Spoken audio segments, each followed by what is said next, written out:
ನಮಸ್ತೆ, T R P Indian ಕಿಚನ್ಗೆ ಸ್ವಾಗತ. ಇವತ್ತು ರುಚಿಯಾಗಿ ತುಂಬ ಈಸಿ ಮೆಥಡಲ್ಲಿ ಬೆಂಡೆಕಾಯಿ ಸಾರನ್ನ, ಮಸಾಲೆ ಸಾರನ್ನ ಯಾವ ರೀತಿ ಮಾಡೋದಂತ ಹೇಳಿ ನೋಡೋಣ.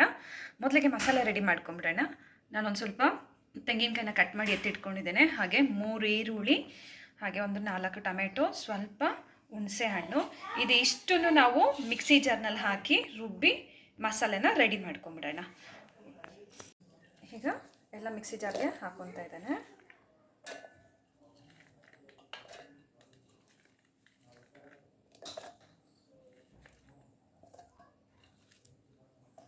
ಸ್ವಲ್ಪ ನೀರು ಹಾಕಿ ರುಬ್ಕೊಂಬಿಡೋಣ ಎಲ್ಲನೂ.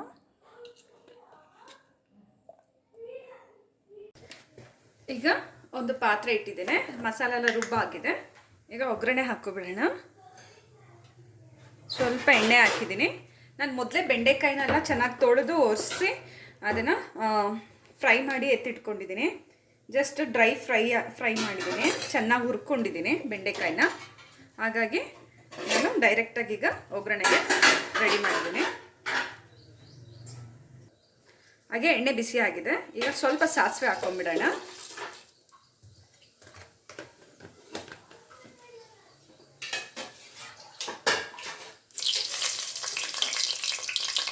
ಸಾಸಿವೆ ಚಟ್ಪಟ್ ಅಂತಿರುವಾಗಲೇ ಒಂದು ಸ್ವಲ್ಪ ಈರುಳ್ಳಿ, ಕರಿಬೇವು ಸೊಪ್ಪು, ಒಗ್ಗರಣೆಗೆ 3 ಮೆಣಸಿನ್ಕಾಯಿ ಎತ್ತಿಟ್ಕೊಂಡಿದ್ದೇನೆ, ಹಾಕ್ಕೊತಾ ಇದ್ದೀನಿ.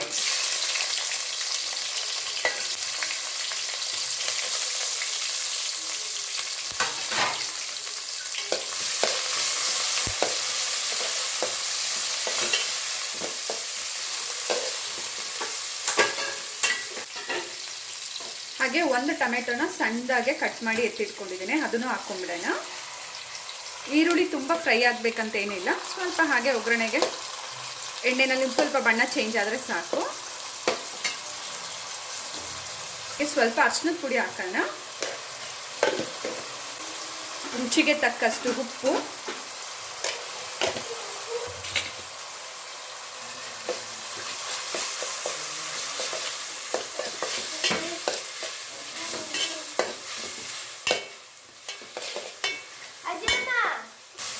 ಹಾಗೆ ಈ ರೀತಿ ಅರಿಶಿನ ಪುಡಿ ಎಲ್ಲ ಹಾಕಿ ಮಿಕ್ಸ್ ಮಾಡಿದ ಮೇಲೆ ಖಾರಕ್ಕೆ ಎಷ್ಟು ಬೇಕೋ ಅಷ್ಟು ಮೆಣಸಿನ ಪುಡಿನ ಹಾಕ್ಕೊತಾ ಇದ್ದೇನೆ.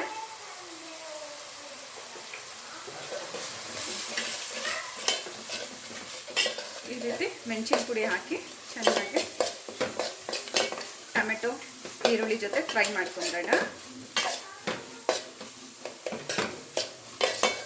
ಸಾರು ಕಲರು ಬರುತ್ತೆ, ಹಾಗೆ ರುಚಿನೂ ಚೆನ್ನಾಗಿರುತ್ತೆ, ಹಸಿ ಸ್ಮೆಲ್ ಇರೋದಿಲ್ಲ ಈ ರೀತಿ ಮಾಡೋದ್ರಿಂದ.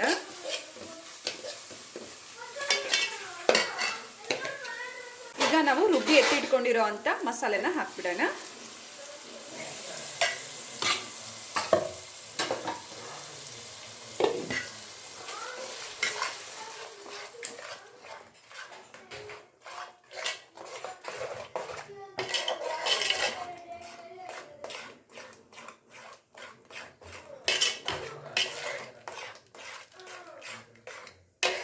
ಚೆನ್ನಾಗಿ ಮಿಕ್ಸ್ ಮಾಡಿಬಿಟ್ಟು ಈಗ ನೀರು ಎಷ್ಟು ಬೇಕೋ ಅಷ್ಟು ಹಾಕ್ಕೊಂಬಿಡೋಣ. ನೋಡ್ಬೋದು ಕಲರ್ ಎಷ್ಟು ಚೆನ್ನಾಗಿದೆ ಅಂತ ಹೇಳಿ.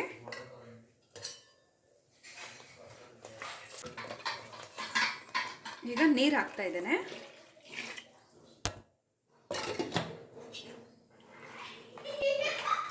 ಈ ರೀತಿ ಮಿಕ್ಸ್ ಮಾಡ್ಕೊಂಬಿಡೋಣ.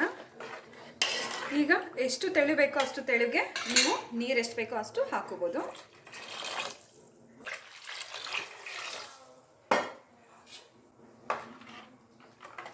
ನೋಡಿ, ನಾನು ಇಷ್ಟು ತೆಳು ಮಾಡಿದ್ದೀನಿ. ಈಗ ಇದರಲ್ಲಿ ಬೆಂಡೆಕಾಯಿ ಹಾಕಿ ನಾವು ಚೆನ್ನಾಗಿ ಕುದಿಸಿದ್ರೆ ನಮಗೆ ರುಚಿಯಾದಂಥ ಬೆಂಡೆಕಾಯಿ ಸಾರು ರೆಡಿ ಆಯಿತು. ನಾನು ಹೇಳಿದ್ನಲ್ಲ, ಬೆಂಡೆಕಾಯಿನ ಮೊದಲೇ ನಾನು ಹುರಿದು ಎತ್ತಿಟ್ಕೊಂಡಿದ್ದೀನಿ ಅಂತ. ನೋಡಿ, ಈಗ ಇದನ್ನು ಹಾಕೊಂಡ್ಬಿಡ್ತೀನಿ. ಚೆನ್ನಾಗಿ ಅಂಟು ಹೋಗೋ ತನಕ ಚೆನ್ನಾಗಿ ಬೆಂಡೆಕಾಯಿಗಳನ್ನ ಹುರಿಬೇಕು.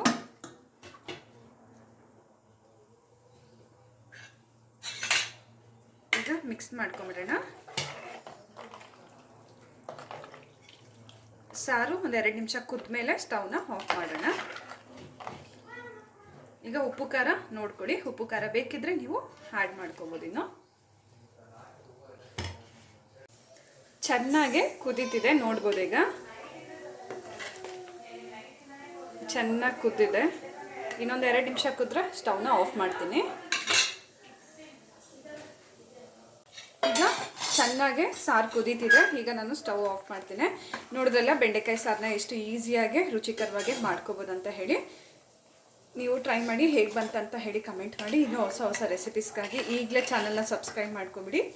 ನಾನು ವಿಡಿಯೋ ಅಪ್ಲೋಡ್ ಮಾಡಿದ ತಕ್ಷಣ ನಿಮಗೆ ನೋಟಿಫಿಕೇಷನ್ಸ್ ಬರುತ್ತೆ. ಮೊದಲಿಗೆ ನೀವು ಆ ವಿಡಿಯೋನ ನೋಡ್ಕೋಬೋದು. Thank you. ಬಾಯ್.